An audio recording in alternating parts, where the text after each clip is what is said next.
우리들이 그렇게 모든 사견이 촉에서 일어난다는 사실을 부처님께서 브라마잘라 수타를 통해서 말씀하시고, 이러한 여러 가지 사견들의 종류라는 것이 크게 대별해 본다면은, 하나는 전생의 자아에 대한 생각, 전생에 나는 무엇이었을까, 전생에 나는 어디 세상에 살다 왔을까, 죽어서는 어디로 갈까, 이런 생각들을 한다는 것입니다.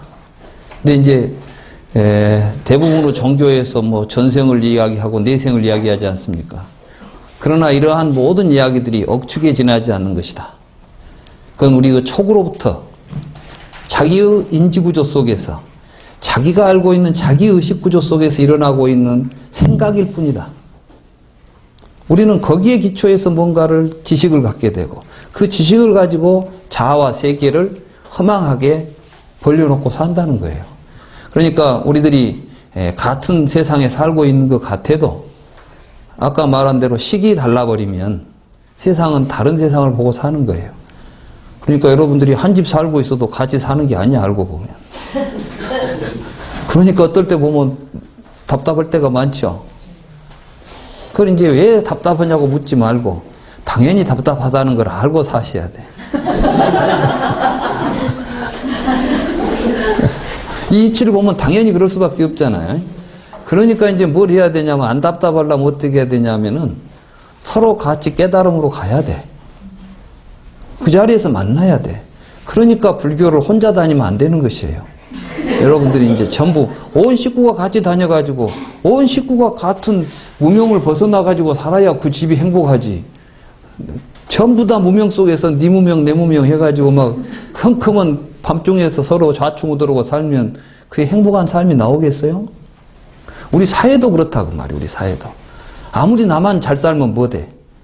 세상이 이렇게 험하게 돌아간다면. 그래서 대승불교가 나온 겁니다. 대승불교는 뭘 했냐면, 우리가 개인적인 수행을 통해서, 어떤 사람은 그래요. 뭐 내 마음이 청정해지면 법계가 청정해진다. 그 참 그런 식으로 돼서는 안 돼요. 그 말씀은 뭐냐면, 태평양에다가 청정한 물 한 방울만 빠쳐도 그것이 소금물이 많이 맹물이 될 것이라고 생각하는 거나 다를 바가 없는 것이요. 부처님이 나 혼자 청정해서 법계가 청정해지겠다고 생각했다면 무엇 때문에 그렇게 45년 동안 맨발로 뛰어다녔겠어요? 가만히 앉아서 내 마음 청정해졌으니 온 법계가 청정하구나 하고 앉아있지. 그렇게 안 되는 거예요. 이제 대승불교에서는 뭐냐면, 그래, 나라고 하는 것이 없다는 것을 깨닫는 것이 깨달음인데, 그래, 내가 없는데 나라고 내가 없다면 나 아닌 것이 있겠어 없겠어요? 나라는 분별이 사라지면 나 아닌 것이라는 분별도 사라질 거 아니에요. 그래, 나 아닌 것이 없다면 뭐요? 다시 이제 전부 나지. 그러니까 이 세상은 모든 것들이 나와 다를 바가 없잖아요. 그때 이제 동체잡이라는 말을 쓰는 거예요. 그래, 나 아닌 모든 것들이 나 아닌 것이 없구나. 그러니 다른 사람의 아픔이 내 아픔과 조금 더 다를 바가 없겠구나. 이 세상의 고통이 나의 고통이 아닐 수가 없겠구나. 이걸 느끼고 불교를 실천하자는 것이 대승불교 운동이에요. 그리고 붓다가 그분이다고 생각한 거야. 그래서 우리는 붓다를 지향한다 이렇게 말하는 거예요. 이제 우리는 부처님 되려고 하지 아라한 되려고 하지 않는다. 대승불교는 그렇게 주장해요. 왜? 부처님을 봐라. 부처님은 아라한을 성취했지만 혼자 아라한을 성취했다고 주저앉아 있었냐? 부처님은 10호 가운데 아라한이 들어가죠. 응공이라는 말이 아라한을 번역한 말이에요. 응공. 열의 응공, 정병진, 명행족, 선서, 세간에 뭐 쭉 있잖아요. 10호. 그 가운데 부처님 이름 가운데 아라한이 있어. 근데 부처님은 아라한에 머물지 않았다는 것이요. 그러니까 대승이라는 거지. 그래서 우리는 이제 부처가 되자. 우리가 뭐 부처가 되자는 말은 뭐예요? 많은 사람들이 부처가 되자 그러니까 또 우리 요즘 주변에서는 견성 성불해갖고 부처가 되자 이렇게 이제 가버려. 큰 오해입니다. 성불이라는 말이 아니라 사실은 도자가 들어가야 돼. 이것만 끊어지면 이거 아주 이상한 것이 돼버려. 불도를 성취하자 그 말이에요. 불도가 뭐예요? 부처님이 간 길을 우리도 가자 그 이야기예요. 그러니까 우리가 지금 불교하자는 것은 뭐냐? 우리가 부처가 되자는 말은 내가 부처라는 존재가 되어버리면 이거는 굉장히 큰 아상이에요. 내가 있어갖고 부처가 된 내가 있다면 이건 무아예요? 아니에요? 아니잖아. 그런 불교를 구해버리면 이거는 불교가 아니야. 이건 사마외도지. 내가 부처 됐다. 너희들은 부처 아니다. 이래버리면 벌써 뭐예요? 왜 나와 남이 분별되잖아요. 이렇게 큰 아집이 어디가 있어? 그런 아집을 가지고 내가 부처다 이제 이렇게 나서버리면 그 다음부터는 전부 뭐야? 너는 내 밑에 굴복하라. 이런 포갑적이고 억압적인 형태가 될 거 아니에요? 그럼 이게 평등합니까? 불평등합니까? 부처님은 평등하다고 그랬어요? 불평등하다고 그랬어요? 부처님은 그 누구도 억압한 적이 없어요. 우리가 이제 제가 그 대반열반경, 이 번역 있죠? 여기서 부처님이 그런 말씀을 하신다니까. 비구 승가가 내가 비구 승가를 앞에서 이끈다고 생각해 본 적이 없다. 또 비구 승가가 나를 따라온다고 생각해 본 적도 없다.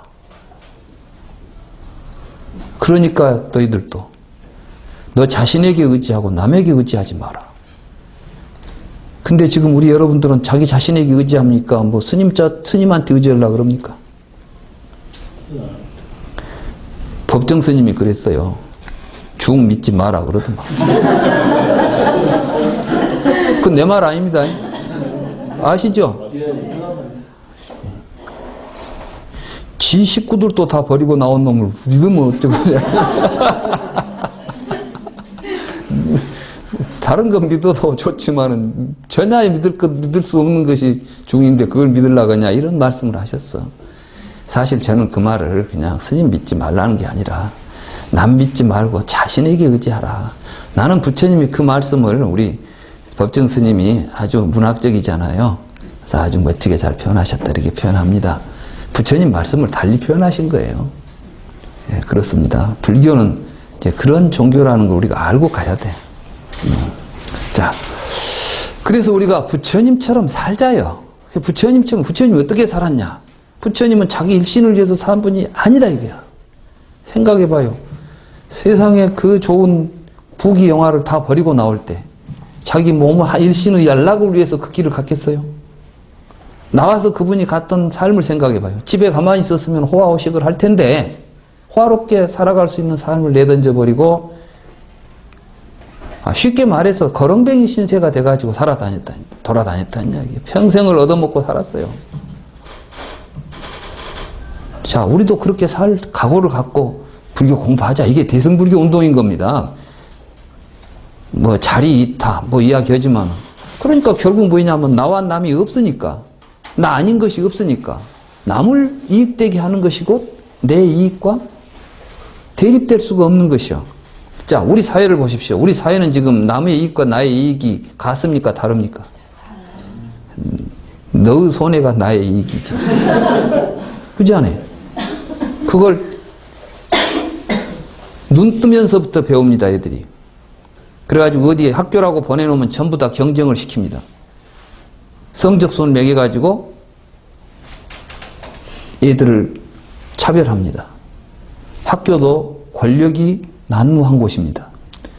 공부 잘하는 놈들은 권력을 가지고 있고 못한 놈들은 얼마나 핍박을 당합니까? 왕따 당하고. 공부해서 안 된 놈들은 이제 주먹으로 또 이제 권력을 가져야 돼. 그러니까 일진들이 나와 이제. 우리는 왜 학교에서 많은 문제가 생기는가? 근본을 모르고 대처를 하려고 합니다. 학교에서 만약에 애들을 갖다가 경쟁을 시키지 않고 서로 이 협력을 시킨다고 생각해 봅시다. 같이 해라. 수학 문제를 풀어도 혼자 풀어가지고 잘 푼 게 아니라 그룹을 해가지고 같이 풀면 똑같이 평가해주면 공부 잘하는 애들이 그 속에서 존경을 받겠습니까? 안 받겠습니까? 존경을 받겠죠. 아까 그때는 권력으로서가 아니라 그리고 서로 협력을 하게 되면은 아무리 못난 놈도 조금은 보탬이 될 거 아니야. 하다못해 공부할 때 나는 공부 못한 게 빵이라도 하나씩 더 갖고 와서 먹자. 그러면 빵이라도 그거 갖고 올 거 아니야 이게. 응? 그래서 자연스럽게 그 협력하는 속에서 자기 역할들이 주어져요. 그리고 그렇게 많은 공헌을 하고 한 애가 더 큰 일을, 말하자면 사회적으로 말하자면 대통령이 되든 뭐가 되든 이런 것들을 선거 안 해도 저절로 아유 네가 해야지, 그러지 막 내가 하겠다고 서로 나서가지고 막 선거 운동 해가지고 표 얻어가지고 대통령 되는 것이 좋은 사회겠어요. 같이 협력하다 보니까 야 네가 해야지, 네 아니면 어떻게 우리 그룹을 리더하겠어, 네가 해 제발 좀, 이렇게 해서 사정사정 해갖고 대통령 하는 것이 좋겠어요. 그래서 제가 지금까지 제 인생에서 투표원 뒤는 나가지 말자. 나는 아직까지 한 번도 어디 가서 투표해가지고 무엇이 된 적이 없어요. 그러니까 뭐 총장, 학장 뭐 이런 거 선거에는 나는 아직 한 번도 내가 생각을 둔 적이 없어. 근데 뭔 학회장을 나를 시켰어. 나는 그건 내가 안 하려고. 내 이제 불교학 연구회 회장도 막 사람들이 나보고 막 하라고. 아니 나는 다른 사람 했으면 좋겠다니까 꼭 해야 된대 나보고. 별 수 없이 했더니 한 번 더 해야 된대. 그래서 하다가 나 미국 간다고 도망가 버리고 절반 하다가 1년 내가 이제 2년 임기인데 3년째 하니까는 아이고 힘들어서 나 이제 갈란다 그러고 도망가 버렸어요. 실제로 우리 사회에서 나는 그렇습니다. 지도자는 내가 지도자 할란다 나선 사람이 지도자가 될 수는 없어요. 솔직히 생각해 보면 어떻게 감히 남을 지도한다고 앞에 나올 수 있어요? 부끄러워서. 그러나 이제 사회적으로 볼 때 공헌하고 그 사람이 할 수 있다고는 공감대가 형성되면 그 사람은 힘을 가질 수 있습니다. 그러지 않겠어요? 나는 그런 것들은 협력의 구조 속에서 나온다고 봅니다. 나는 그래서 우리 제자들을 가르치면서도 절대 경쟁 안 시킵니다. 나는 누가 더 잘한다 못한다 이런 뭐 시험 보이지 않습니다. 나는 같이 공부해라. 모여서 공부해라. 함께 해라. 그리고 서로 도와줘라. 뭐 논문 쓸 때 있으면 서로 같이 협력해서 서로 봐주고 서로 배우려고 하고 이렇게 공부하면서 우리가 너와 내가 둘이 아니다는 사실을 느껴가야 됩니다. 그 속에서 행복이 있습니다. 그러니까 우리 학교에 지금 불교 전공하는 학생들은 내가 보기에는 굉장히 행복해하는 것 같아요. 말하자면 와서 공부하는 게 재밌다는 거예요. 자기들끼리 모여서 같이 모임이 재미있고 굉장히 화목합니다. 나는 그걸 굉장히 자랑스럽게 생각하고 앞으로 이제 학교도 그런 학교들이 만들어져야 된다. 그래서 저는 이제 사실은 제 꿈은 이제 그런 교육을 할 수 있는 초중고등학교 이런 교육기관도 우리 불교가 앞으로 선도해서 만들어가야 된다. 그래서 혹시 이제 공부하시는 분들 가운데 그런데 뜻이 많으신 분들은 그런 학교를 좀 설립하시고 그렇게 되면 이제 저희들이 좋은 인재들을 그 학교에서 좋은 교육을 할 수 있는 그런 인재들을 우리가 키워서 사회를 이제 그렇게 만들어가야 되지 않겠어요? 온갖 더러운 것이 남모는 데가 또 학교가 돼가지고 뭐 성적만 있다 하면 별 수가 다 동원돼요. 그래가지고 그런데 또 전부 돈이 연결되고 그래가지고 이 교육 현장이 어린이 사람들을 키우는 데가 아니라 사람을 망치는 교육이 되고 있는 현실이 그래가지고 우리가 어떻게 미래를 기약할 수 있겠습니까? 그래서 그런 생각들을 좀 많이 하게 됩니다. 아무튼 우리 나는 불자들이 할 일이 참 많다고 봐요. 아무튼 이 성불이라는 것은 내가 부처 되는 것이 아니라 부처님처럼 사는 거, 부처님의 삶을 내가 완성해 가는 거 이런 거라고 우리가 이해하면 됩니다. 이게 대승불교 운동이었어요. 그래서 여기서는 이제 자리이타, 나의 이익과 남의 이익이 둘이 아니다는 것이죠. 그렇기 때문에 우리의 삶이라는 것은 자신을 위한 삶이 아니라 타자를 위한 삶이 곧 나의 삶이 되어야 된다. 그래서 우리는 이제 그게 바로 무아죠. 나라고 하는 생각 없이 사는 게 무아예요. 그렇지 내가 없어져 버리는 거 아니에요. 내가 없어져 버리면 뭐야 이게. 부처님도 나는 이렇게 말한다. 이렇게 말했잖아요. 근데 뭐 나도 없는 놈은 내가 무슨 놈은 나라고 말하고 다니는 게 귀신인가? 그래서 이제 불교의 무아라는 말을 이제 오해하시지 않아야 됩니다. 그래서 그 무아를 진정으로 이해하는 걸 중도라고 불렀던 것이에요. 그래서 앞으로 이제 우리가 공부하면 중도, 연기 이런 게 뭔가, 공이 뭔가 이런 것들도 이제 더 심도 있게 같이 공부해 나갈 기회가 있을 것으로 생각을 합니다. 그래서 이제 이러한 생각 속에서 우리는 어떻게 하면 행복해지는가? 이게 이제 두 번째 사문과경이 있었죠. 사문과경에 보면은 우리가 과연 출가해서 수행을 하면, 아니 꼭 출가가 아니라도 불교 공부를 하면 뭐 좋은 결과가 있습니까? 이렇게 이제 부처님한테 물었잖아요. 그러니까 부처님께서 마음을 닦아서 수행해 가면 좋은 공덕들이 나온다 했잖아요. 아까 그게 뭐겠어요? 아까 업보가 있잖아요. 업보.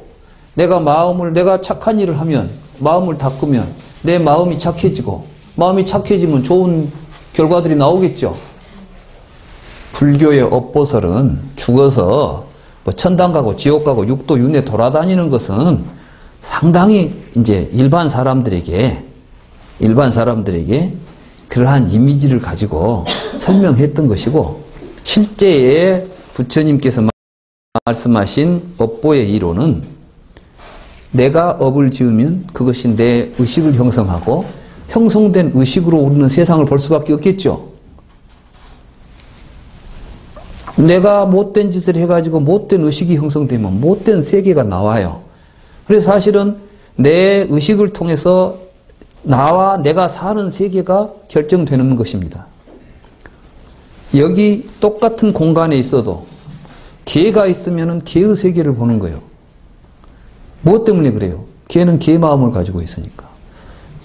축생의 마음은 축생의 삶을 통해서 형성된 거예요. 우리들의 마음은 여기서도 같이 있지만 내가 어떤 마음을 갖냐에 따라서 다른 세계를 볼 수밖에 없는 것이에요.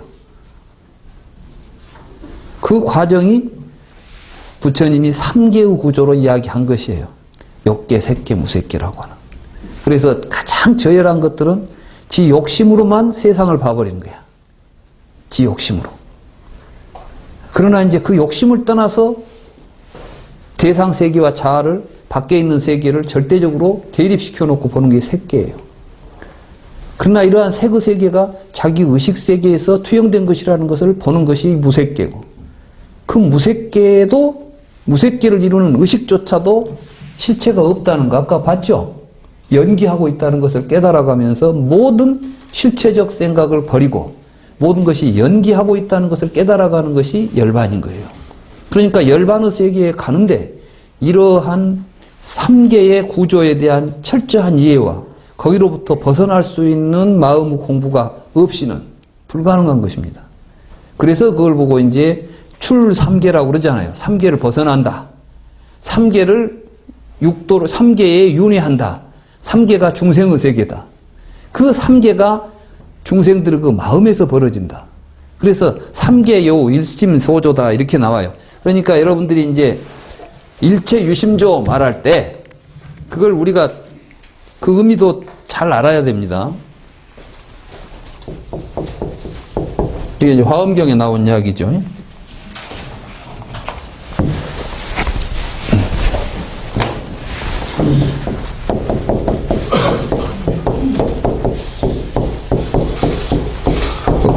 약인 요교지 3세 일체불 응관 법계성 일체 유심조. 이게 이제 그 개성이 있죠. 근데 이게 이제 다른 말로 말하면 3계는 이게 말하면 욕계, 색계, 무색계 이게 중생들의 세계를 이야기하는 거예요. 이 중생들의 세계가 오직 우리들의 한 마음이 만들어낸 것이다.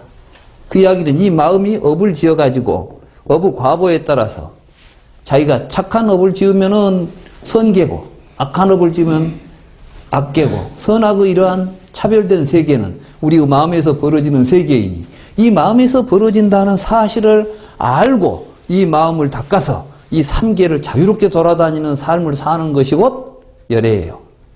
3계를 떠나서 또다시 세계가 없는 것이야. 중생의 세계를 떠나서 부처의 세계가 따로 존재하지 않아요. 우리는 마치 삼계 떠나서 먼 세계가 있는 것처럼 보이지만, 그러니까 이제 열반의 세계라고 하는 것은 삼계를 버리고 있는 세계가 아니야. 그래서 대승불교에서는 이 삼계를 떠나서 열반의 세계를 따로 설정한 것이 아비달마 불교예요. 유의무의. 근데 대승불교는 이것의 차이는 뭐냐면은, 모르고 돌아다니면은 이게 삼계고, 이걸 알고 돌아다니면 신통변화예요. 그래서 이제 제대로 아는 사람은, 저 사람은 욕계구나. 열애는, 부처님은 욕계 중생을 만나면 욕계 중생의 모습으로 욕계 중생을 제도할 수 있는 것이요. 그렇기 때문에 이제 열애가 머무는 곳은 열반의 세계가 아니라 중생계가 있어요.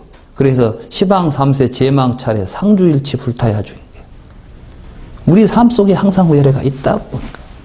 떠나 있잖아. 부처님은 우리를 떠나서 따로 존재할 수가 없는 것이에요.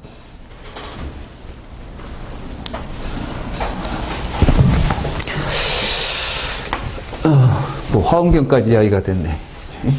근데 그래서 이제 두 번째 경전 보면은 이제 왕이 물었죠. 수행하면 뭐가 좋아집니까? 왜 안 좋아지냐? 우리 마음이 변화되면 세상이 변하는데. 그러니까 돈을 많이 번다고 해서 마음이 변하지는 잘 안 해. 돈 많이 가지고 있으면 마음이 변하긴 변하지. 어떤 마음이 변하냐? 아집과 욕망이 커져버려. 그래가지고 돈이 많으면 많을수록 자기 상이 높아져. 난데, 내가 누군데. 그래서 이제 마음은 갈수록 이제 차별심이 강화되죠.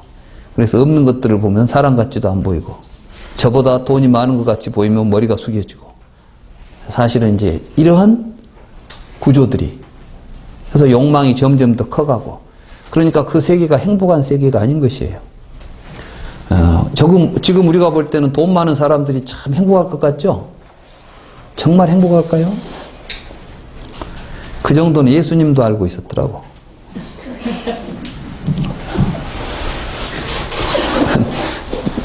그래서 가난한 자에게 복이 있나니. 어느 날 돈 많은 부자가 예수님을 찾아왔어요. 예수님한테 저도 천국에 가고 싶습니다. 저도 갈 수 있습니까? 그러니까 예수님이 갈 수 있다 그랬어요. 그럼 어떻게 하면 갈 수 있습니까? 내 말을 들으면 갈 수 있다. 그럼 가르쳐 주십시오. 네 모든 재산을 버리고 그 재산을 가난한 자에게 나눠주면 너는 곧 천국에 갈 수가 있다. 내가 어떻게 모은 재산인데? 돈이면 다 할 수 있는데. 선생님, 그거 말고 다른 길은 없을까요? 내가 돈은 많습니다. 그러니까 다른 일은 다 이게 있어야 뭐든지 할 수 있을 거 아닙니까? 시켜만 주십시오. 제가 다 하겠습니다. 근데 이걸 재산을 다 버리라는 것은 안 되겠습니다.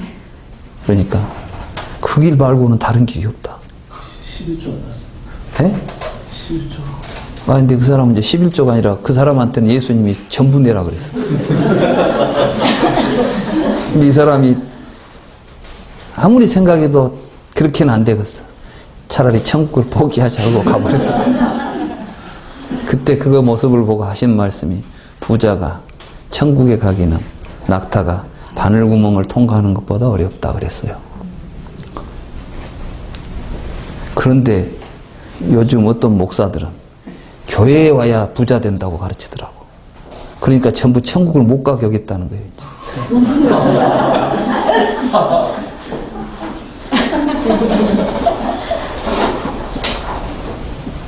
제 말이 틀려요? 그 목사 이야기 들었죠? 뭐 정경동인가 뭔가 하는 목사 있잖아. 뭔 경동이 있죠? 장경동이. 그 목사가 그러더라고. 보니까 예수교 믿는 데는 다 부자로 잘 산대. 불교 믿는 데는 다 가난하게 산대. 그러니까 예수님이 다 부자 만들어줬대. 그래서 내가 가만히 있으면, 저 사람 뭐 부자가 바늘구멍 통과하는 거 모르나 보다 내가. 저래 갖고 어떻게 목사라고 있을까? 그 사람은 목사가 아닌 거예요, 알고 보면. 그야말로 기독교를 망치는 사람이지.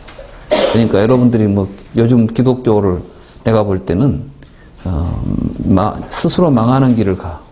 말하자면 예수님의 뜻은 전혀 아닌데 딴짓을 하고 앉아 있는 거예요. 지가 부자 되고 싶어서 하는 거지. 지옥에 못 가서 발광하는 무리들이지. 중요한 것은 제대로 아는 거예요. 가진 자가 행복한 것이 아니고 미녀가 행복한 것이 아니더만. 오늘 아까 오면서 이 교통사고로 화상을 입은 여자 이야기가 힐링 캠프인가 뭐 이거 텔레비전에 나오더라고. 이지선이라고 이화여대 다니다가 화상을 입어갖고 이제 거의 얼굴이 이렇게 잉그러져 버렸더만. 근데 처음에는 고통스러웠는데 그걸 통해서 자기는 새로운 의미를 찾았대요, 인생에. 그래서 화상 이전에, 사고 나기 이전으로 돌아가고 싶냐, 이렇게 돌아가고 싶지 않다고 그랬어요. 깨달은 거지. 내가 얼굴이 고울 때는 그것이 나를 행복하게 하는 줄로 알고 그놈을 붙잡고 살았죠. 근데 그 붙잡은 미모가 오래 갑니까? 나는 80 먹은 미녀를 본 적이 없어. 오히려 그것 때문에 상심이 커가지고 어떻게 이쁜 얼굴이 이렇게 험해져 갈까? 그것이 바로 무상하기 때문에 괴롭다는 이야기를 하는 거예요. 근데 그것이 무아라는 사실을 깨달으면 열반으로 가는 거예요. 삼법인을 잘 못 알아요. 사실은 삼법인이 아니라 사법인인 것이고, 사법인은 그냥 개별적인 것이 아니라 연결된 것이야. 재행은 무상하다. 이렇게 돼 있죠? 무상하니까 괴롭다. 괴롭죠? 괴로우니까 그 괴로움의 실체를 찾아보는 거예요. 그런데 실체가 없다. 무아예요. 아, 그러니까 열반이다. 무아를 깨달음으로 해서 모든 괴로움으로부터 벗어날 수가 있다. 그러니까 재행무상, 일체계고, 재범무아, 열반적정 이렇게 가는 거예요. 이것은 하나하나씩 떨어져 있는 게 아니라 수행을 하면 처음에 보면 재행이 무사간다는 것을 관찰해가지고 그것 때문에 괴롭다는 사실을 깨닫는 것이 고성제예요. 그러니까 재행무상, 재범무아, 일체계고라는 개념이 뭐냐면 사실은 사성제를 깨달아가는 과정인 것입니다. 그리고 그 고성제에서 집을 통해서 형성된 자아지 실체가 없다는 것을 알지 않아요. 이게 멸성제인 거예요. 무아가. 그렇게 해서 열반을 얻는 것이야.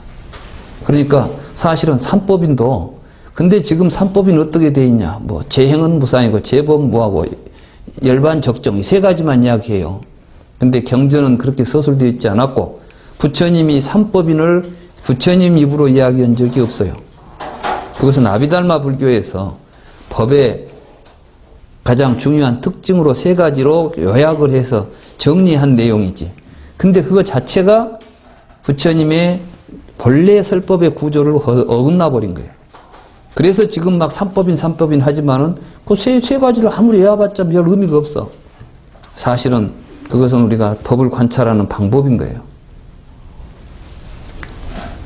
내가 지금 내 건강한 몸을 유지하고 사람이 젊을 때는 막 천년만년 살 것처럼 생각하잖아요. 나이 들어보세요. 금방. 이거 아닌데. 저도 꽤나 건강한 사람인데 요즘 보니까 아니에요, 이제. 몸이 이제 어제 같지가 않고 무상하다는 걸 느껴요.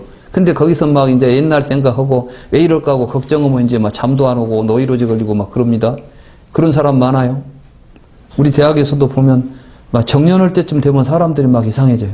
정년하고 나서 정신적 쇼크를 받아가지고 막 죽어버린 사람도 있고 그래요. 상당히 큰 거예요, 이게. 근데 불교를 공부한 사람들은 재행이 무상하다는 걸 알게 되죠. 아, 이것이 괴로움이라는 걸 보게 되죠. 그 속에서 이제 우리는 진정으로 이 괴로움이 실체가 뭔가를 찾아내게 되죠. 그런 노력을 통해서 우리는 무아를 자각해야 되는 것이죠. 그리고 그 무아의 자각을 통해서 아, 우리의 삶 그 자체가 사실은 행복한 것인데 집착으로 인해서 고통이 일어나고 있구나. 아까 그 얼굴에 대한 집착, 외모에 대한 집착, 자아에 대한 집착을 버리고 나서 얻은 행복을 이제는 무엇과도 바꿀 수 없다고 하는 그 사람과 나는 그 사람의 이야기를 들으면서 아, 저 사람은 정말 체험적으로 손가락도 내가 엄지손가락 빼놓고는 다 잘라버렸어요. 화상으로 인해서. 그리고 손가락 마디가 다 끝이 없어요. 근데 왼쪽 손가락은 남아가지고 젓가락이라도 먹을 수 있으니 얼마나 감사하냐. 평소에 나는 이렇게 내 몸들이 다 소중한 것인지를 몰랐다가 남아있는 것이 얼마나 소중한지 그것 때문에 날마다 감사한다. 이런 이야기를 하더라고. 여러분들은 건강할 때는 못 느끼던 행복감을 그 사람은 부족한 데서 느끼고 있는 거예요. 그런데 그보다 훨씬 더 많은 복을 누리고 있는 우리가 행복을 못 느낀다는 것은 뭔가 문제가 있잖아요. 그것이 부족에서 생긴 문제겠어요? 무지에서 생긴 문제겠어요? 그렇잖아요. 우리의 행복에 돈이 중요한 건 아닙니다. 이러한 진실에 대한 깨달음이 중요한 것이죠. 붓다는 바로 그걸 우리에게 보여준 거예요. 그래서 이제 우리의 마음을 어떻게 그런 걸 깨달아서 정말 진실을 볼 수 있는 눈을 키워가는 단계를 수행으로 설정해서 우리가 그걸 실천하도록 해준 게 부처님의 이제 수행입니다. 그걸 우리는 이제 삼만야빨라 수타에서 이제 부처님이 보여줬잖아요. 그 다음에 보여준 게 뭐였죠? 세 번째 우리가 공부한 게 뽀따빠따. 거기서 바로 우리의 자아라는 그 수행을 통해서 우리의 자아가 어떻게 새로운 자아로 형성될 수 있는가. 중생들은 자아를 중심으로 사는데 그 자아의 구조가 일관되어 있지 않다는 거죠. 그런데 사실은 그래서 이제 대부분의 사람들은 욕계에서 살 때에는 그 욕망의 전체적인 흐름 속에서 확실한 자아의식이 없이 삽니다. 나는 무엇일까? 나는 어떻게 살까? 이런 의심 없이 사는 거예요. 한물에 쏠려 사는 거. 요즘 젊은 애들을 보니까 물론 어른도 마찬가지고 나는 어떻게 살아야 될까? 내 삶은 어떻게 나갈까? 이런 것에 대한 자기 성찰이 없더라고. 그저 눈 뜨면 텔레비전 보고 텔레비전에서 이거 좋다면 그거 사러 가고 이것이 맛있다면 그거 먹으러 가고 하루 종일 그렇게 살아. 거의 말하자면 정신없이 이제 여러분들은 조종을 당하는 거예요. 누구한테? 매스 커뮤니케이션에 의해서. 그 매스 커뮤니케이션을 조정하고 있는 것들이 누구냐면 자본가들이에요. 그래서 돈벌이 하려고. 그래서 지금도 백화점에 가면 막 사람들이 버글버글 끓어. 좋은 것 막 살라고. 특히 명품 이래 부르면 그냥 막 사람들이 막 정신을 잃어버려요. 도대체 명품하고 내 인생하고 무슨 상관이 있어요? 여러분들이 명품백을 가지고 있다고 해서 그것이 여러분들 인생에 큰 도움이 되는 것입니까? 네, 우리가 조금만 생각해 보면 내가 이걸 어떻게 살아야 할까? 뭘 생각해야 될까 하는 것이 너무나 분명한데 정신을 놓고 사니까 이제 이렇게 되는 거예요. 그때 내가 정신을 차렸을 때 처음 내가 새끼 초선인 것이에요. 그때부터 의성신이라는 이름을 부르는 거예요.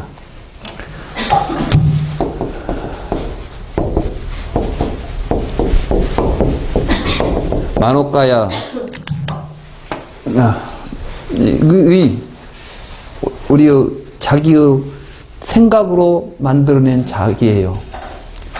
이게 우리는 근데 이제 의성신 번역이 마노마나까야인데 사람들이 이 번역을 잘 못하더라고. 왜냐하면은 그 의미를 모르니까 의성신 그러면 막 표현이 어떻게 나오냐면 신체 건장해가지고 자기 멋대로 막 무엇을 만들어낸다 하니까 신통묘력으로 생각해. 근데 갑자기 뭔 이야기에다 부처님이 막 신통력을 부려서 막 하나가 되고 열이 되고 막 지 몸을 막 마음대로 하는 것처럼 이야기해버리니까 좀 이상하죠. 근데 사실 그건 굉장한 은유고 이제는 뭐가 되냐 하면은 이제 삶의 주체로 자기의 의지가 내 삶의 주인이 돼가지고 내 뜻대로 내 자신을 만들어가는 삶을 사는 거예요. 우리는 만들어진 존재가 아니라 자기를 만들어가는 존재입니다. 그렇게 해서 이제 색계, 초선, 이선, 삼선, 사선 이때부터가 이제 의성신들이 만들어지는 거예요. 이렇게 해서 이제 자기 뜻으로 자기를 만들어서 살아가는 삶. 결국 그러다가 마지막에 가서는 나 아닌 것이 없다는 자각을 통해서 진정한 큰 깨달음을 이루기까지의 과정을 이제 쭉 깨웠다. 아니 뭡니까? 뽀따빠따하고 대화 속에서. 그러나 이러한 세계라는 것은 정말 부처님에 대한 확실한 믿음과 확신을 가지고 공부하지 않는 사람은 접근해 가기 어렵다는 이야기를 하는 겁니다. 이런 이야기를 다른 종교나 불교에 대해서 관심 없는 사람한테 이야기하면 좀 무슨 소리 하는 거야, 저? 저는 그래서 이제 학교에서도 그럽니다. 저하고 가까이 지내고 친한 교수들이 많지만 그 사람들한테는 불교 이야기를 절대 안 해요. 이야기해봐야 들으려고 하지도 않고 의미가 없어. 그 사람들하고 나는 똑같이 농담하고 재밌게 살아요. 그냥 저 참대로 아주 가깝게 지내죠. 근데 실제로는 전혀 가까워지지 않아요. 사실 우리가 살고 있는 세상이 다 그렇게 살지. 아주 가까운 것 같은데 안 보면은 전혀 의미도 없어. 그죠? 만나면 막 날마다 농담도 하고 아주 재밌게 밥도 잘 먹어. 그런데 며칠 안 봐도 별로 보고 싶은 생각도 없지. 그런 건 별로 의미 없는 사람들이에요. 그도 저는 2주에 한 번씩 보고 싶지 않아요.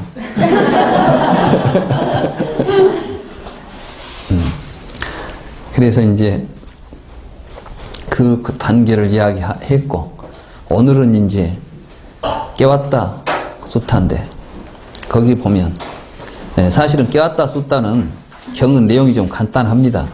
근데 그걸 3시간을 다 이야기하라 하니까 제가 앞에 이야기를 많이 이제 연결을 시키는 이야기를 했던 것이죠. 깨웠다 숫타에서는 지수화풍 4대는 이제 4대의 실상이 뭐냐는 이야기를 하는 거예요. 다시 말해서 물질은 우리가 보통 말하는 물질이 있죠? 이 물질의 실상이 뭐냐?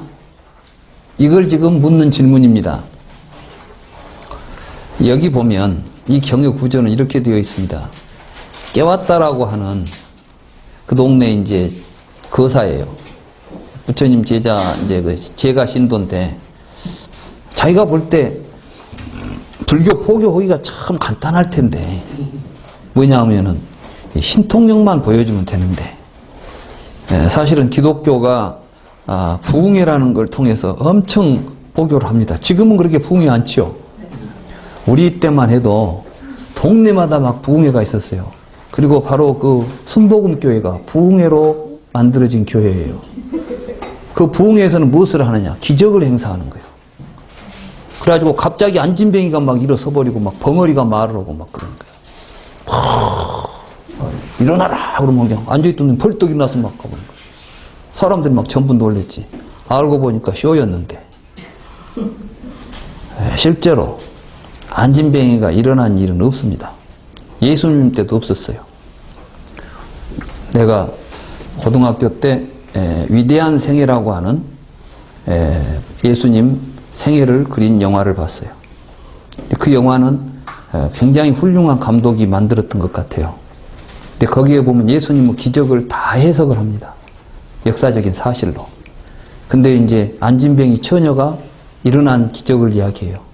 근데 사실은 안진뱅이 처녀가 일어난 게 아니라, 그는 몸이 일어난 게 아니라 마음이 일어났어요. 어떻게 했냐? 불구자니까 사람들이 얼마나, 그리고 특히 이러한 불구는 몸이 신체적으로 결함이 있어서 서러운데, 어떤 종교적인 편견이 가해지면 그것은 마치 전생의 업보나 죄를 지어가지고 하나님한테 받은 천벌로 이해될 때는 더더욱 고통스러운 것입니다. 그러겠죠? 네. 특히 기독교 같은 데서는 어떠겠어요? 하나님이 다 주관하잖아요. 저놈이 안진뱅이로 태어났다는 것은 하나님한테 저주받은 존재지. 그러니까 그 존재는 사회적으로 얼마나 멸시당하겠어요. 태어난 것도 지금 억울해 죽겠는데 이 세상을 살아가면서 사람들로부터 멸시를 받은다니. 오히려 우리가 도와주고 함께 뭔가 좀 뭐 슬픈 일이 있으면 함께 슬퍼해야 될 사람을 무시하고 경멸하고 이래버리면 얼마나 고통스럽겠어요. 내가 만약에 그런 몸으로 태어나서 내가 그런 꼴을 당한다면 어떠겠어요? 근데 예수님은 뭘 했느냐? 그 사람을 일으켜 세웠다는 거예요. 어떻게? 그때 그 처녀가 노래를 불러요. 난 고등학교 3학년 때인가 2학년 때인가 본 영화인데 너무나 그 장면이 지금도 생생한 거예요. 그 예수님을 만나고 와서 노래. 나는 오늘 주님을 만났네. 나는 주님은 나를 일으켜 세웠네. 노래를 그렇게 부르는 거예요. 어떻게? 근데 앉아서 못 일어나. 근데 나는 일어났네 그러는 거예요. 그 내용이 뭐냐? 다른 사람들은 전부 너는 저주를 받은 존재다, 너는 안진뱅이다 했는데 예수님 설법은 뭐였냐면 하나님은 세상에 필요 없는 것을 만들지 않는다요. 네가 세상에 태어난 것도 하나님의 필요에 의해서 나온 존재니 너는 하나님이 소중하게 만들어서 하나님의 역사를 위해서 만들어냈다. 그래서 그에게 안진뱅이에게 존재의 의미를 주는 거예요. 너는 안진뱅이로 태어난 것이 병신으로 태어난 게 아니라 하나님의 일을 시키기 위해서 하나님의 뜻에 의해서 나왔으니 너는 얼마나 소중한 존재냐. 그래서 스스로 자기 자신이 소중한 존재임을 깨닫고 멸시받을 존재가 아니라 나도 하나님의 역사를 하는 한 몸이라는 것을 깨닫고 내가 왜 병신이냐 이게 이제 병신으로부터 벗어난 거예요. 그 영화는 그렇게 예수님의 기적을 해석해요. 그걸 보는 순간 이 영화 만든 제작한 사람이 굉장한 기독교적인 깊은 이해를 가지고 있구나. 나병 환자들을 가서 고치는데 사실 거기서 나병 환자 병을 못 고칩니다. 예수님은. 다만 뭘 하냐면 나 환자들에게 나갑니다. 사람들이 전부 다 전 천벌 받은 것들이야. 그 당시는. 천형이라고 그랬어요. 신들한테 벌을 받아가지고 저것은 죽여도 괜찮은 존재들이야. 그러니까 이제 그들이 사람들 앞에 있으면 돌 던져서 죽여버려요, 그냥. 그런 때요. 그러니까 이 사람들이 이제 피해서 저쪽 어디야. 사람 없는 데 가서 자기들끼리 이제 겨우 살고 있는 거야. 거기를 예수님이 찾아가는 거죠. 가서 그들을 껴안아주는 거예요. 그러면서 너희들은 죄가 없다는 거예요. 그들에게 죄인이 아니라는 것을 기독교에서 죄라는 개념은 아주 무서운 겁니다. 원죄부터 시작해가지고 죄 그러면 그 아주 사람을 죽이고 살리고 하는 게 다 죄야, 그 동네는. 그런데 그 문둥병 환자들을 안아주고 사람 대접해주고 죄 없음을 이야기해 줬을 때 그 사람들이 문둥병으로부터 벗어난 거예요. 문둥병 공포로부터, 두려움으로부터, 고통으로부터 벗어난 거예요. 그러면 이미 환자가 아닌 거예요. 사람이 어찌 누구나 다 병신 아닌 놈이 어디가 있습니까? 내가 힘센 이런 사람이 비온다면 내 힘이라는 게 힘이나 되겠어요, 이거? 그렇잖아요. 누가 완전한 육체를 가지고 있고 누가 완전한 사람입니까? 세상에는 완전한 것도 없지만 모든 존재는 그 존재로서 완전하고 최고 가치를 지니고 있는 것입니다. 근데 예수님이 그런 걸 이야기했다는 거예요. 얼마나 나는 그래서 그때 예수교가 이런 거구나. 그때 제가 한참 불교 공부를 열심히 할 때인데 그래서 그때 이제 예수님에 대해서 좀 더 관심도 갖고 성경도 좀 읽어보고 보니까 성경 속에 예수님은 부처님하고 별로 다를 게 없더라고. 근데 이제 부처님처럼 깨달음의 세계에 대해서 이렇게 치밀하게 한 건 없어요. 그냥 사랑해라 뭐대라 하고 이제 착하게 살자지, 쉽게 말하면. 그러지만은 이제 불교는 그 정도가 아니라 마음을 어떻게 수행하고 마음을 구조하는 거 이런 거 아주 이제 상대가 안 될 정도로 불교는 그런 게 강조되어 있잖아요. 근데 이제 예수교는 그건 좀 부족해요. 그러나 근본적으로 볼 때 참 훌륭한 가르침이다. 그러니까 성자로서 대접을 받았구나. 이런 건 느꼈어요. 근데 이제 그러한 것처럼 근데 이제 기적을 보여주면 사람들이 이제 몰려온다는 거예요. 그건 세속 사람들이 그렇죠. 그래가지고 우리도 보면 절에 믿거나 말거나씩 그 스님들 기적 많이 있잖아요. 어? 그리고 조금 뭔만 있으면 그놈을 뻥 튀어갖고 기적으로 만들라고 했어. 그래서 나는 참 뭔 기적을 그렇게 만들라고 할까. 우리 삶 자체가 기적인데. 나는 요즘 이 산천을 보고 있으면은 참 정말 이런 엊그제까지만 해도 앙상한 가지에 언제 저렇게 나뭇잎이 피어나고 꽃이 피어나는지 누가 얼마나 신통력이 있어서 저 일을 하겠어. 근데 나무들이 다 그 짓을 하고 있잖아. 그렇잖아요? 그러니 나무같이 신통력을 부린 놈이 어디가 있단 말이야. 또 생각해보세요. 내가 오늘 밥을 먹었더니 말이 막 나와. 내가 굶어가지고 밥을 못 먹었으면 말을 하겠어요, 못 하겠어요? 나도 함께 굉장한 신통력을 부리는 거예요. 내가 밥으로 말을 만들어내지 않아, 지금. 그죠? 예. 여러분들은 못 옵니까? 온 우주가 다 신비한 거예요. 신통으로 가득 차 있어요. 과학이 아무리 발달했어도 이런 거 하나 제대로 해명할 수 없습니다, 사실은. 과학이 뭐 별것이나 되는 것 같아요. 그런데 이상한 신통을 이야기했었다고. 깨웠다가 이제 부처님한테 와서 그런 거예요. 내가 들어보니까 부처님은 막 신족통도 할 줄 알고 타심통도 할 줄 안다고 하는데 여기 와서 그런 신통 하나만 딱 보여줘보면 세상 사람들이 다 불교 믿으러 올 텐데 그거 안 와요, 그런 거예요, 부처님한테. 그러니까 여기서 이제 점잖게 부처님이 그런 건 술수를 부리면 다 그런 거 할 수 있다, 이런 식으로 이야기를 한 건데, 근데 부처님이 막 나는 그런 거 할 줄 모른다, 안 한다 이래버리면 이제 또 이 경전에서 부처님 같은 분이 뭐 할지 모르는 것이 있으면 안 돼. 그러니까 경전에 나올 때는 세상 사람들이 한 건 부처님은 다 해. 그러나 시시해서 안 해. 그리고 그건 중요한 것이 아니니까 안 해. 이런 식의 표현이 나와요. 아시겠죠? 그러니까 여기 이제 그렇게 읽어야 돼. 근데 봐라, 부처님도 신통을 한다고 했지 않냐. 근데 안 하지 않냐. 할 줄 알지만 안 했다는데 안 한 것을 혼자 한지 안 할지 어떻게 할 거야. 중요한 것은 지금 여기서 부처님은 신통이 중요한 게 아니다는 것이에요. 그러니까 불교를 갖다가 신통력 믿고 다니지 말란 이야기를 하려고 하는 경이에요, 이 경이. 근데 이 경을 또 거꾸로 읽어버리면 뭐냐면, 봐라, 부처님도 신통을 한다고 나와 있지 않냐. 이렇게 이제 읽어버리면은 그때는 좀, 자, 그런 정도가 되면 좀 이야기하기가 어려워져. 그러니까 이제 잘 읽어야 돼요, 문맥을. 그래서 이제 이 깨웠다고 와가지고 막 신통력 부리자 하니까 부처님이, 야, 그런 것은 술수 부린 놈들이 하는 거 아니냐. 그거 해갖고 해놓으니까 누가 와서, 야, 그거 술수 부렸구만. 이런 식으로 해버리면 불교가 완전히 술수된 거 아니냐.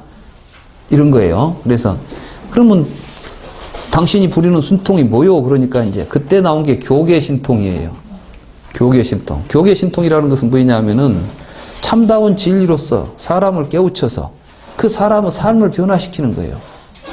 그러니까 지금 제일 큰 신통, 우리가 불교에서 구해야 될 제일 큰 신통은 뭐냐면, 지금까지 살았던 내 인생을 송두리째 뒤바꿀 수 있는 가르침을 만나가지고 내 인생이 180도 역전을 해야 된다 이 이야기야. 탐진치에 얽매여가지고 고통 속에 살고 있는 이 삶의 방법이나 태도가 부처님의 가르침을 통해서 일대 혁신이 일어나야 된다. 그게 이제 교계 신통이에요. 여러분들이, 그건 부처님이 지금 열반에 계셔도 부처님의 가르침이 있는 한 영원히 이어질 수 있는 신통력이라니까.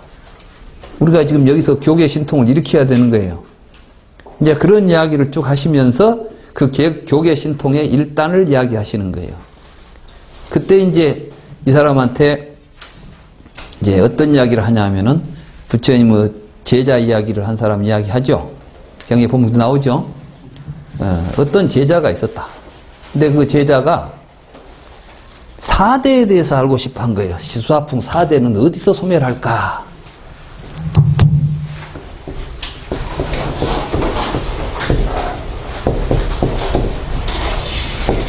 근데 왜 갑자기 이 이야기가 나왔을까요? 지수아풍, 이게 이제 4대입니다. 4대. 알죠?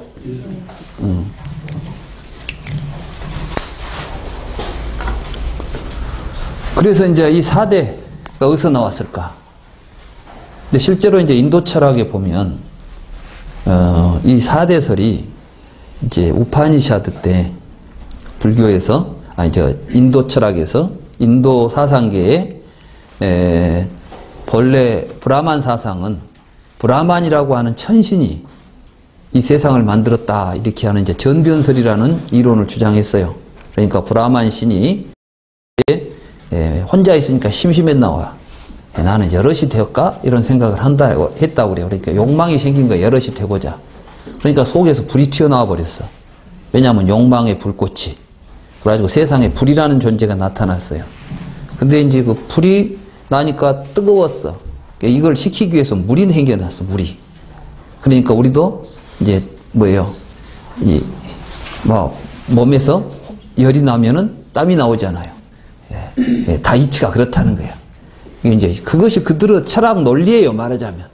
이제 사람들이 그 말을 듣고 또 믿는 거야, 또. 아, 되죠, 그러겠구나. 그러니까 교리가 성립하는 거예요. 하기야 뭐 천지 창조도 믿는데, 그거 못 믿겠어요. 사람들은 다 믿는 거야. 여러 사람이 또 믿으면 믿는 거예요. 이게 참 묘한 겁니다. 거짓말도 한 사람이 참말하고 100사람이 거짓말하면 거짓말이 참말되고 참말이 거짓말돼. 사람의 정신은 이상해가지고 옆에 사람이 막 같이 해버리면은 내가 이상한가? 그 다음에는 따라가.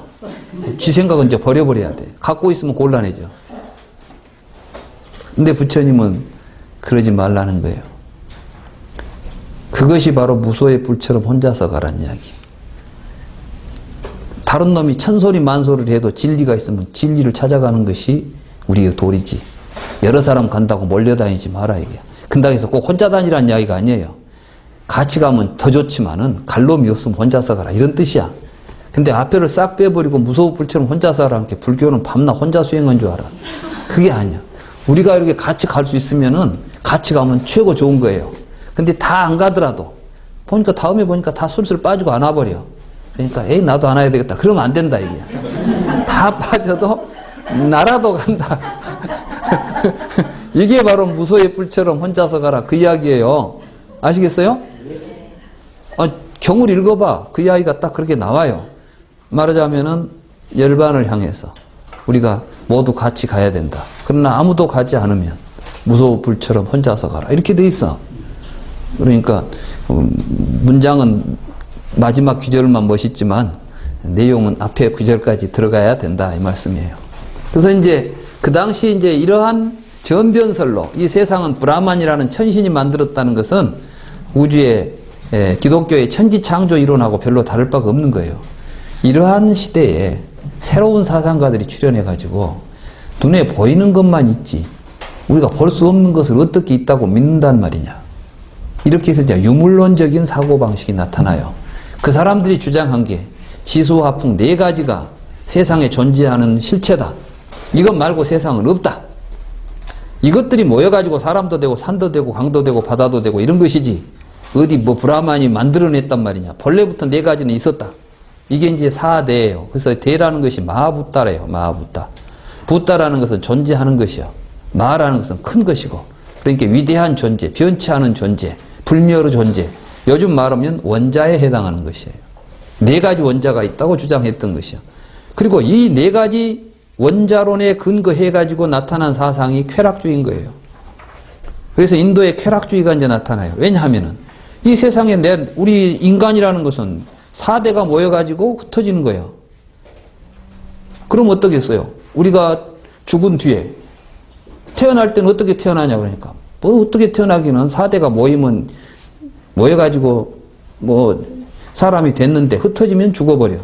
그러니까 이제 어떤 사람들은 심지어 이제 살인도 없어. 살인도. 왜? 죽일 수 있어야 죽이지. 원래 4대가 모여있는데 칼이 지나가면 4대 사이로 칼이 지나간 거이지 뭔 사람이 죽을 게 뭐가 사람은 없잖아요. 4대만 있지. 현상적으로 사람 형식으로 나타나지. 요즘 우리가 갖고 있는 세계관, 다시 말해서 자연과학에 의해서 우리가 교육받아가지고 인간에 대한 이해를 보면 겉으로는 말을 그렇게는 안 해. 그러니까 지금 우리 현대인들의 의식에 인간 구조, 인간에 대한 존재, 인간에 대한 이해가 굉장히 복합적이에요. 종교적인 것과 전통적인 것이 뒤섞여 있으면서 핵심은 과학적인 것이 딱 들어있어. 그러니까 이제 혼란스러워. 죽은 뒤에 진짜 천당이 있을까 없을까? 윤회를 할까 말까? 뭐 이런 식으로 생각하지 않아. 그럼에도 불구하고 이 몸뚱아리 죽어보고 나오면 뭐가 있을 것 같지는 또 안 하는 거야. 그죠?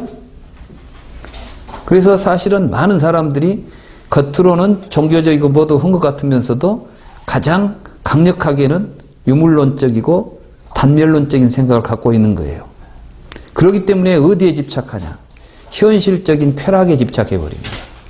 다시 말해서 지금 내 눈앞에 보인 거 먹고 마시고 쓰고 하는 것 외에 다음에 뭔 행복이라는 게 뭐가 있을까요? 그걸 해결해 주는 게 뭐예요? 돈이야. 그러니까 돈을 잘 보면 최고야. 그래서 지금은 이제 어떤 지경에 이르렀냐? 어떤 식으로 돈을 버느냐가 문제가 아니라 얼마나 버느냐가 문제야. 그래서 지금 미국 같은 데서 보면 별짓을 해서도 돈을 벌어가지고 돈이 많으면은 위대해져 버려요. 여러분들이 라스베가스라는 데 가보셨어요? 그게 합법적으로 미국에서 인정해주는 곳인데 거기는 도박과 섹스가 핵심을 이루고 있어요. 거기 가보니까 막 이 극장마다 이제 막 나치 쇼를 하고 별짓을 다 하는 거예요, 거기서. 근데 거기서는 거기만 가면 그렇게 그 동네만 들어가면 전부가 다 해방돼 버려. 그 대신 돈이야, 돈. 돈을 막 이제 도박. 얼마나 멋지겠어요? 근데 거기서 이제 그런 속에서 엄청난 이제 고통들이 있는 거야, 그 안에. 화려하게 보이는 쇼걸들이 저도 이제 가서 이제 어디 호텔에 쇼 온다 해서 갔더니 나치 쇼를 하더라고. 옷을 여자들이 다 벗고 막 쇼를 하는 거야. 근데 쇼가 끝나고 나니까 여자들이 옷을 다 벗은 채로 줄줄이 서 있어. 나오는 사람들한테 팁 한 푼씩 받으려고. 야, 뭐 극장 앞에서는 굉장히 화려하게 춤을 춰서 대단한 스타인 줄 알았더니 막 1달러, 10달러 막 주니까 막 야, 돈이면은 막 이제 돈 그러니까 많든 적든 막 돈 준다고 하면 막 미쳐버리는 것이더라. 근데 그걸 보면서 아, 이게 라스베가스구나. 이게 이제 우리 자본주의 사회가 갖고 있는 것을 가장 극단적으로 지금 보여주고 있는 한 면이구나. 우리들이 결국 가는 세계가 이런 세계들이었구나. 이런 걸 이제 보면서 굉장히 많은 걸 느꼈어요. 지금 세월호도 이제 이 유물론적 이런 사고방식들이 지금 만들어낸 사건들이에요. 앞으로 그런 사건들 앞으로 많이 터질 겁니다. 수도 없이 나와요, 앞으로. 이제 이거는 우리가 지금 세월호 가지고 지금 굉장히 애통이 하죠? 제가 볼 때는 이건 사건도 아니에요. 우리는 지난번에 이라크, 미국 공격 봤잖아요. 왜 우리는 거기에 대해서는 이야기를 않죠? 이라크를 공격할 만한 근거가 있었습니까? 아무 근거도 없이 사실은 거기서 석유 빼오려고 장난친 거야. 그래놓고 저놈들은 악의 축이다. 저희가 뭐 화학무기가 엄청 있으니까 공격해야 된다는데 화학무기 하나도 안 나왔어. 그도 지금 누가 그거에 대해서 아무 말도 안 해. 왜 거기는 그러면 그때 그 사람 죽은 사람이 몇백 명이었어요? 그때 우리가 중계방송으로 보니까 막 로켓가 막 가서 로켓포들이 막 가서 떨어져 버리는데 포탄이 떨어지는데 완전히 불꽃놀이를 했잖아요. 쑥대밭을 만들어 버려요. 그냥 막 사격이 막 가버리면 누가 어떻게 죽은지도 모르게 막 죽여버려. 왜 그런 것들에 대해서는 아무 말도 안 쳐? 그리고 왜 막 요것만 가지고 막 그러죠? 왜? 이라크 사람은 죽어도 괜찮고 괜찮단 말입니까? 사실은 이 시대에 우리가 봐야 될 고통은 이렇게 많고 그 고통의 뿌리가 뭐냐? 바로 이 유물론인 것입니다. 이때 이제 이 지수화풍 4대가 뭐냐고 물었던 것은 내가 볼 때는 이제 이건 어디 가서 소멸합니까? 이렇게 물었잖아요. 왜 자꾸 이것이 어디 가면 소멸합니까? 라고 물었을까? 나는 왜 그 당시 4대는 근데 아마 내가 볼 때는 이 유물론의 끝은 어디입니까? 라고 물었다고 보는 것이 옳지 않을까 싶어요. 비구가. 그래서 이제 그 천신들을 찾아갔다는 이야기를 하고 있어요. 근데 실제로 천신들을 찾아갔는지는 모르겠는데, 아마 이제 여기서는 지금 불교에서는 이거는 이제 세계죠? 이런 걸 이제 또 색이라고 우리가 표현할 수 있어요. 색. 어떤 형태적인 요소, 눈에 보이는 형태적인 요소를 지니까. 근데 여기 보면은 욕계천에서 색계천으로 가면 색계초선이 범천입니다. 이제 불교의 세계관에 보면 브라만천, 이 인도에서 최고의 창조신이라고 생각하는 범천이 불교에서는 색계초선에 해당하는 거예요. 그러니까 이제 여기에 있는 여러 가지 사천왕을 찾아가죠. 그 다음에 제석천을 찾아가죠. 그 다음에 이제 야마천 찾아가죠. 그 다음에 뭡니까? 도솔천 찾아가죠. 그 다음에 화락천 찾아가고 자재천 찾아가잖아요. 이게 이제 6개, 욕계예요. 욕계에서는 그 욕망의 뿌리가 뭐예요? 그 물질들인 것이거든. 그 욕계에서 욕망의 뿌리들이 이제 물질에 대한 욕망인 거예요.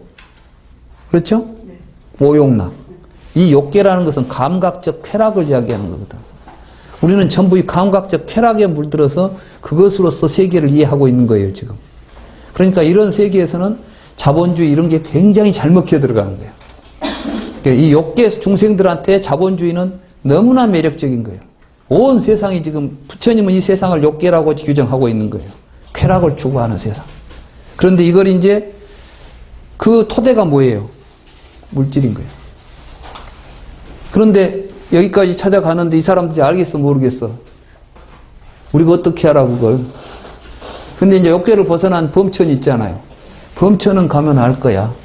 근데 범천이 뭐냐면은 이것에 기초하고 있는 세계인 거지. 근데 이것으로 이루어진 세계인데 이것을 벗어날 수는 없는 거야. 아직 이루어졌어요. 토대가 어디서 멸한지는 알 수가 없는 거지. 근데도 욕계에서 볼 때는 여기로부터서 세상이 만들어진 거예요. 욕계는 무엇으로 의해서 무엇에 대한 욕망으로 만들어졌냐면은 물질에 대한 욕망이라면 물질이 뭐가 돼 있어요? 신이 돼 있죠? 그러니까 사실 여기는 물신주의를 이야기하는 거예요. 지금. 그리고 브라만천이 지금 물신으로서 존재하는 거예요. 그런데 가서 토대에 대한 이야기를 하니까 어디서 멸합니까? 그러니까 내가 세상의 주인이다. 내가 무엇이다고 이제 막 이야기하잖아요. 이제 경에 보면 그렇게 나와요. 이 경을 좀 읽을 수 있는 안목이 있어야 돼요. 경에 나온 이야기를 그냥 천신으로 올라다니면서 돌아다녔던 이야기는 내가 우리 경을 읽으면서 어떤 제자가 막 선정에 들어가가지고 신 만나고 다녔다 해버리면 그러면 이제 의미가 없어져 버려. 또 신통력 있고 하면 천신들 만나러 다닌가 보다. 이 정도 이해가 되겠죠? 근데 저는 그렇게 안 봤어요. 당시 인도가 지금 우리와 비슷한 상황에 있었어. 브라만교라고 하는 절대 유일신을 믿는 종교가 있었는가 하면 그 신에 반대해가지고 유물론자들이 나타났어요. 이것은 서양의 역사하고 아주 비슷합니다. 서양에서 중세 1000년 동안 유일신 사상이 지배했는데 서양 근세에 자연과학이 드러나면서 물질주의가 나타나버려요. 유물론이 나타나니까 유신론이 깨져버리는 거예요. 그래서 이제 유신론과 유물론의 그 한적인 대립이 17세기, 18세기, 19세기, 20세기까지 와 있는 거예요. 지금도 그래서 우리 정신세계는 유물론이냐 유신론이냐는 그래서 교회 다니는 사람들은 유물론을 죄악시해버려요. 신을 부정하는 것들은 죄예요, 이제. 그렇게 이제 극단적인 대립 속에 있는 거예요. 인도 사회가 그랬던 것이에요. 그래서 이제 이 사람은 지금 그 사회적 구조를 놓고 지금 우리가 이 경을 읽어야 되는 거예요. 경전을 읽으면서 경전의 말만 읽는 것이 아니라 이 경전이 어느 시대에 나왔는가, 그 시대 상황이 어떠했는가, 그 구조가 여기서는 어떻게 지금 전개되고 있는가를 볼 수 있는 안목이 없으면은 경이 보이겠어요? 안 보입니다. 그러니까 이 경을 읽어도 제대로 읽을 수 있는 사람이 많지 않을 거예요, 아마. 저는 그렇게 읽었어요. 지금 4대의 이 물질적인 유물론적인 사고의 핵심에 그 물신적인 구조로서의 범천을 부처님이 상정한 거예요. 이게 색계라고 보는 거예요. 색계. 근데 범천에 가도 몰랐다는 거예요. 알아볼 수가 없어. 근데 범천이 이야기를 하죠. 왜 나한테 왔냐? 부처님한테 가야지. 이렇게 이야기하는 거야. 그러니까 이제 부처님이 비유를 들어서 이야기를 하잖아요. 이제 그때 비유는 뭐냐면은 이제 그 비구에 대한 비유를 들죠. 이건 이제 어디 바다에 나가면 육지가 어디 있는지를 알아야 육지 방향을 알아야 되는데 망망대해에 가버리면 동서남북 분간이 안 되죠. 근데 이제 육지를 알아보려면 새를 보낸대요. 새가 날아가다가 안 오지 않아요. 그러면 동쪽으로 간 새가 안 왔다. 그러면 동쪽에 땅이 있는 거예요. 왜냐하면 새가 가다가 좋은 땅이 있는 게 거기 안 오고 거기 살고 앉아있는 거야. 그러니까 그놈만 이제 찾아가면은 땅은 발견해. 근데 가다가 돌아와 버리지 않아요. 돌아와 버리면 뭐냐면 그쪽으로 가봐야 땅 없다, 야. 왜냐하면 새가 가다 지쳐도 안 되니까 아이고 아까 있던 배로 돌아가자고 와버린 거야. 그러니까 이제 제자 보고 그런 거야. 너 가봤자 헛고생하고 왔지 않느냐. 꼭 그 새 같구나. 이런 이제 비유가 하나, 이제 재밌는 비유가 하나 들어있는 거예요. 그러니까 그 비유는 뭐 그렇게 큰 의미는 있는 건 아니고 마치 새가 쥐자리를 떠나서 딴 데 돌아다니 봐야 별 볼 일이 없는데 돌아다니다 온 새처럼 너는 나를 버리고 가서 답을 구했는데 결국 못 구하고 왔구나. 이제 내가 너에게 답을 가르쳐 줄게. 이런 이제 하나의 이제 그 재밌는 이제 이유가 하나 이제 들어간 것이고, 그때 부처님은 이렇게 말씀을 하십니다. 근데 여기서 중요한 것은 사대라는 말이 은근히 사계라는 말로 또 바꿔서 표현된다는 거예요. 왜 사대라는 말이 사계라는 말로 바꿔졌을까요? 이게 이제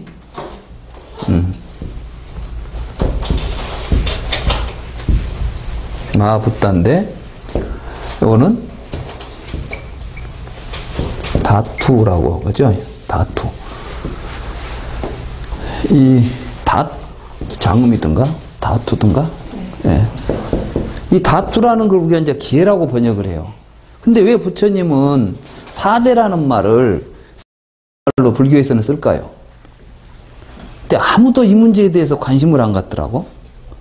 근데 다른 이제 인도 철학, 불교 외의 다른 철학에서는 이 기회라는 말을 안 써요. 전부 마부따라고 쓰지 다투라는 말을 안 쓴다고.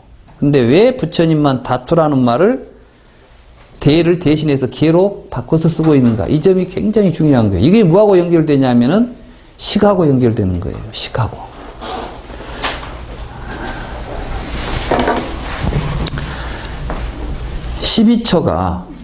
십이처를 이게 안과 색을 연하여 안식이 발생한다 이렇게 돼 있죠. 안식이 생기면은 18개가 만들어지죠.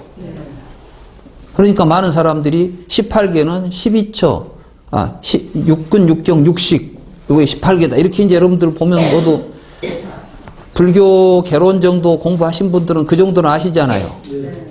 그거 그렇게 공부해가지고는 불교에 접근이 안 돼버려. 제일 잘못된 해석이 그거예요. 이 18개는 3개 합쳐놓은 게 아니에요. 12처라 할 때는 처라고 쓰잖아요. 안처하고 안개하고는 다른 개념이에요. 같은 안이라고 붙어있지만 뒤에가 다르다니까? 근데 어떻게 같은 거야? 그러면 왜 갑자기 식이 발생하고 나니까 뒤에다 개라는 이름이 붙여지냐 이거예요. 개. 그럼 개라는 말의 뜻을 우리가 알아야 돼. 개라는 것은 본래는 층이라는 뜻이에요. 우리가 그 시루떡을 쪄보면 층층이 쌓이죠. 층이라는 것은 갈라지니까 층이라고 그래. 알았어요? 층 갈라지니까. 그러니까 이 층이라는 말이 뒤에 가면 뭘로 이제 되냐면 경계라는 말로 표현이 돼요. 그러니까 이제 경계라는 말은 뭐냐면 같은 종류끼리 다른 종류와 같은 종류를 구별하는 것을 계라고 부르는 거예요. 그래서 부처님이 계는 뭐냐, 유유상종하는 것이 계다 그랬어. 그러니까 이제 물은 물대로, 불은 불대로 그러면 수계, 풍계, 화계, 직계 이렇게 각각 기역으로 나누어진다고 보는 거예요, 이제. 그러면 그것을 나누는 것이 뭐냐 하면은 우리들은 의식이 나눈다는 거야.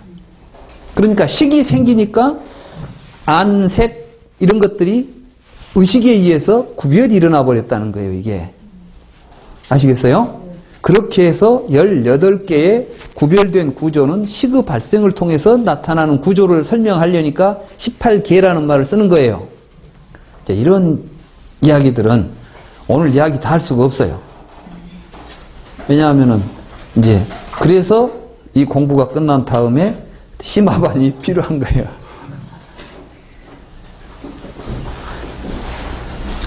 저는 40년 이상 공부해가지고 겨우 이렇게 알았는데 여기서 몇 시간 동안에 다 할 수가 있겠어요. 이게 쉬운 이야기가 아니라니까.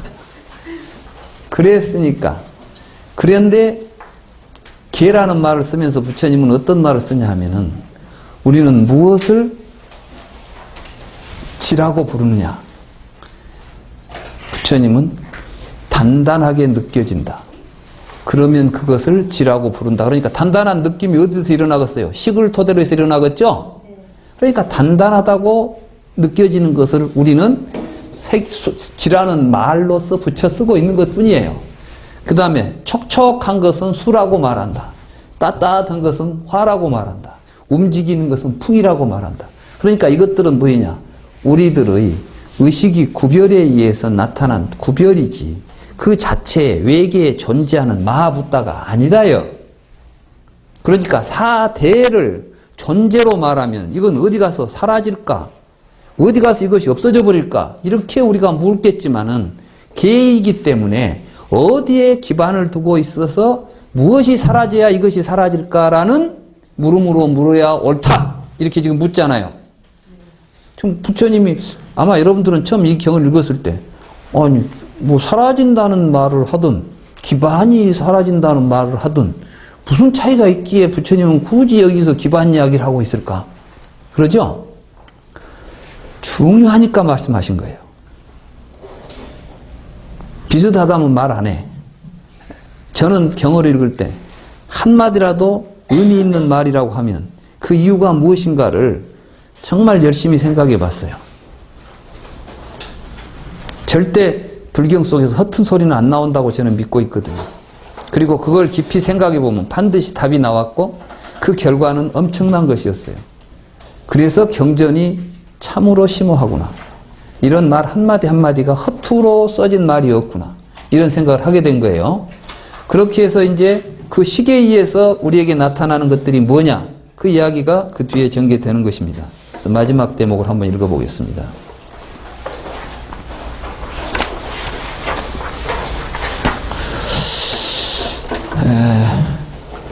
자, 그런데 비구여, 이 물음은 존자여 이들 사대 즉 지계, 수계, 화계, 풍계는 어디에서 남김없이 소멸합니까? 라고 물어서는 안 돼요. 비구들이여 이 물음은 다음과 같이 물어야 하오. 어디에서 지수화풍은 기반을 잃는가? 어디에서 길고 짧음, 가볍고 무거움, 깨끗하고 더러움은 기반을 잃는가? 이거 재밌죠?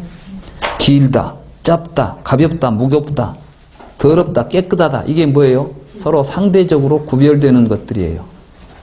우리는 마치 더러운 거, 깨끗한 것이 밖에 있는 것처럼 생각하지만 그 기반은 우리들을 그것을 그렇게 구별해내는 우리들의 의식의 구조다. 근데 그 의식의 구조는 또 뭐의 구조지요? 명색의 구조잖아요. 아주 다 그렇게 연결되는 거예요. 지금 식을 기반으로 해서. 그러니까 어디에서 개념과 형태가 남김없이 소멸하는가 이렇게 물어야 된다고 하잖아요. 그런데 여기서 정신과 물질이 어디서 소멸하는가 이렇게 이야기해버리면 이제 복잡해지는 거야. 그러니까 식을 토대로, 그러니까 이 말은 뭐예요? 다시 아까 했던 우리들이 촉을 통해서 느끼는 모든 지각의 구조들이 어디에 기초를 두고 있다고? 식에 기초를 두고 있는데 그 식은 또한 명색도 그 식에 기초를 두고 있죠. 그러니까 지금 명색이라는 개념이 탁 튀어나오잖아요. 근데 왜 여기서 갑자기 지수화풍 이야기를 했는데 부처님은 명색을 이야기하고 막 가볍고 짧고 길고 무겁고 뭐 이런 이야기를 하고 있을까? 복잡한 뭐 이해가 잘 안 되셨을 거야. 그러나 제 이야기를 듣고 보니까 이제는 이해가 되지 않아요? 그때 대답이 있다오. 볼 수 없고 한계가 없는 이게 이제 식무변처예요. 그러니까 이제 그 구차재정으로 이야기하면 색계에 대한 모든 상이 어디서 소멸해야 되느냐? 식처에서 소멸한다. 이런 이야기가 되는 거예요. 그러니까 이제 이런 사유를 해가는 것이 공처, 식처, 무소유처, 비상 이쪽 사유 이야기를 하는 건데요. 지금 여기서. 그러니까 뭐예요? 색계에 갔는데 색계에서 해결이 안 됐죠. 그러니까 이제 무색계에 올라온 이야기까지 해버리는 거예요. 이게 바로 이제 불교에서 말하는 사선정 이야기를 우리가 여기서 이제 하고 있다는 걸 볼 수가 있는 거예요. 여기에서 지수화풍은 기반을 잃고 여기에서 길고 짧음, 가볍고 무거움, 더러움, 깨끗함과 더러움은 기반을 잃고 여기에서 개념과 형태는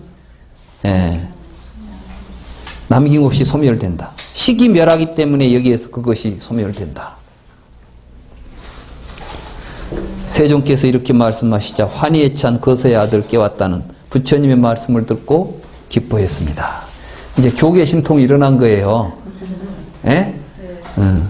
불교는 이렇게 우리가 이 부처님 말씀을 통해서 실상을 관찰하고 그걸 통해서 우리가 지금까지 봤던 이 유물론적 사고를 벗어나서 우리가 어디로 지향해야 할 것인가. 우리가 보고 있는 이 물질적인 존재들은 다 그게 우리들의 식의 분별에 의해서 일어나는 허상들이다. 이런 걸 우리가 올바로 깨닫고 우리의 마음을 잘 다스려서 진정한 행복을 추구해야 되지 않겠냐. 사실 이 경에서 이 말씀 하신 거예요. 어쩌면 이렇게 우리 시대태에 맞는 말씀, 오늘 우리가 생각해야 될 이야기가 오늘 이 시간에 강의가 되는지 모르겠습니다. 예, 오늘 제 강의는 여기서 마치겠습니다.